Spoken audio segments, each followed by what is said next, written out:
Ito pala ang mga nagawa ni Dan Fernandez bilang congressman ng Laguna. Si Dan Fernandez ay isang kilalang politiko sa Laguna at nagsilbi bilang congressman ng unang distrito ng Laguna. Sa kanyang panahon bilang congressman, marami siyang nagawang proyekto at programa para sa ikabubuti ng mga taga-Laguna. Isa sa mga pangunahing nagawa ni Dan Fernandez ay ang pagpapatupad ng mga proyekto sa infrastruktura sa Laguna.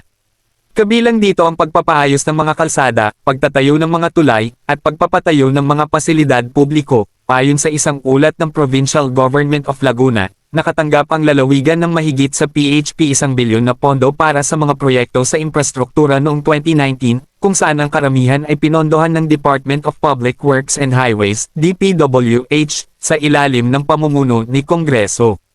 Bilang congressman, naglunsad din si Dan Fernandez ng mga programang pang-ekonomiya upang makatulong sa mga negosyo at manggagawa sa Laguna.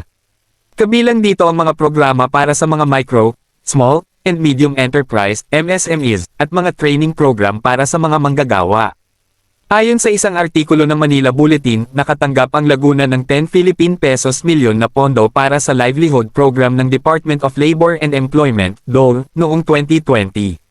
Nagtrabaho rin si Dan Fernandez para sa pagpapabuti ng mga serbisyong panlipunan sa Laguna.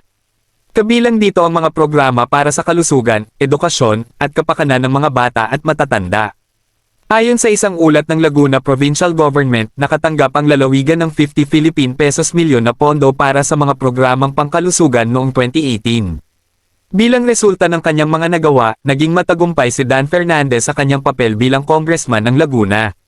Nakapagbigay siya ng maraming benepisyo sa mga taga-Laguna at naging instrumento sa pagpapabuti ng kanilang pamumuhay.